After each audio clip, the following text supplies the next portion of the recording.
Assalamualaikum warahmatullahi wabarakatuh. Apa kabar anak-anakku semuanya? Alhamdulillah kita masih dipertemukan oleh Allah Subhanahu wa taala walaupun melalui pembelajaran daring atau PJJ, pembelajaran jarak jauh. Senang berjumpa dengan kalian semuanya.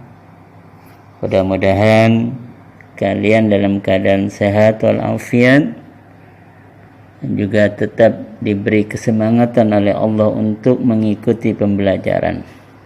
Dan juga mudah-mudahan Allah senantiasa memberikan kemudahan pada urusan kita semuanya. Baik anak-anakku sekalian, hari ini untuk materi Kurdis kita akan membahas beberapa poin tentang pertama pengertian ilmu tajwid, kemudian tujuan mempelajari ilmu tajwid, hukum mempelajari ilmu tajwid, hukum menggunakan ilmu tajwid ketika membaca Al-Quran, pengertian mad, huruf-huruf mad, dan yang terakhir adalah macam-macam hukum bacaan mad. Jadi kurang lebih ada 7 poin yang akan kita bahas pada pertemuan kali ini.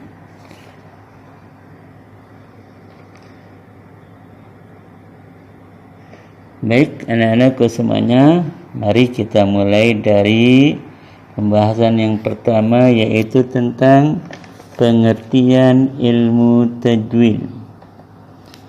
Sekarang mohon kalian simak, kalian pahami, kalian dengarkan dengan seksama penjelasan yang akan Bapak sampaikan berikut ini.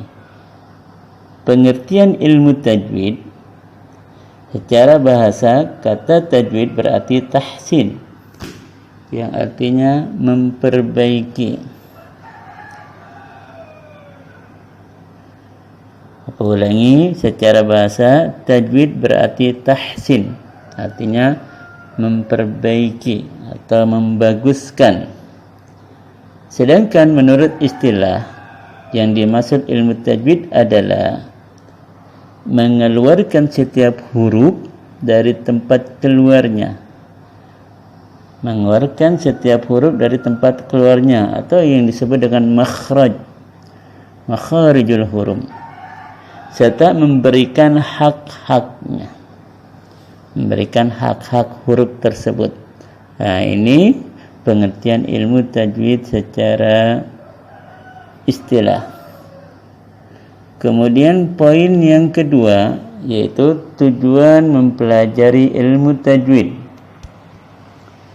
Adapun tujuan mempelajari ilmu tajwid adalah agar seseorang dapat membaca ayat-ayat Al-Quran secara benar, secara fasih, sesuai dengan kaidah-kaidah ilmu tajwid, makhrajnya dan hukum-hukum bacaannya. Nah, ini tujuan dari pada kita mempelajari ilmu tajwid. Jadi tujuannya agar seseorang atau agar kita ketika membaca ayat-ayat Al-Quran itu sesuai dengan kaidah yang berlaku, dari fasihnya, kemudian juga dengan sesuai kaidah-kaidah ilmu tajwid yang lainnya, hukum bacaannya sesuai seperti ijharnya, ikhfanya, iklab, dan lain sebagainya. Kemudian poin yang berikutnya, yaitu poin yang ketiga, hukum mempelajari ilmu tajwid. Mempelajari ilmu tajwid hukumnya adalah fardu kifayah. Fardu kifayah itu maksudnya kewajiban bersama. Kewajiban bersama. Jadi ketika orang tidak mempelajari ilmu tajwid tetapi ada orang lain yang mempelajarinya, maka kewajiban orang yang tidak mempelajari tersebut itu gugur, artinya tidak terkena dosa karena sudah diwakilkan oleh orang lain. Jadi maksudnya mempelajari ilmu tajwid dapat diwakili oleh beberapa orang saja. Tidak harus setiap orang Islam. Tidak harus semua orang Islam mempelajarinya. Jadi kalau sudah ada yang mempelajarinya, maka gugurlah kewajiban orang Islam yang lainnya. Ini pengertian dari fardu kifayah. Jadi mempelajari ilmu tajwid hukumnya fardu kifayah atau kewajiban bersama. Kemudian pembahasan berikutnya adalah hukum menggunakan ilmu tajwid ketika membaca Al-Quran. Kalau tadi mempelajari ilmu tajwid, sedangkan poin yang keempat ini adalah menggunakan ilmu tajwid ketika membaca Al-Quran. Hukumnya adalah fardu ain. Jadi ketika kita membaca Al-Quran, maka wajib menggunakan ilmu tajwid. Karena menggunakan ilmu tajwid ketika membaca Al-Quran hukumnya fardu ain. Fardu ain ini artinya kewajiban individu, tidak bisa diwakilkan. Jadi harus ketika orang membaca Al-Quran, dia harus membaca Al-Quran tersebut dengan menggunakan ilmu tajwid. Ini yang dimaksud dengan fardu ain. Jadi kewajiban individu. Setiap orang Islam ketika membaca Al-Quran harus menggunakan ilmu tajwid. Poin yang berikutnya yaitu pengertian mad. Secara bahasa, mad artinya panjang atau memanjangkan. Jadi bacaan yang dibaca panjang, maka itu adalah bacaan mad. Jadi secara bahasa, mad artinya panjang atau memanjangkan. Sedangkan secara istilah, yang dimaksud dengan mad adalah memanjangkan bacaan ayat-ayat Al-Quran yang di dalamnya terdapat huruf mad. Ulangi, memanjangkan bacaan ayat-ayat Al-Quran yang di dalamnya terdapat huruf mad, maka itu yang disebut dengan bacaan mad. Jadi syaratnya bacaan yang dibaca panjang itu ada huruf madnya. Nah, huruf mad itu ada 3, yaitu alif, waw, ya. Dan bacaan mad ini berlaku dengan ketentuan-ketentuan yang sudah ditetapkan dalam ilmu tajwid. Baik, anak-anakku sekalian, kita lanjut pada pembahasan berikutnya, yaitu tentang macam-macam hukum bacaan mad. Ini adalah poin terakhir yang akan kita pelajari pada hari ini, yaitu macam-macam hukum bacaan mad. Pada dasarnya, hukum bacaan mad terbagi menjadi 2.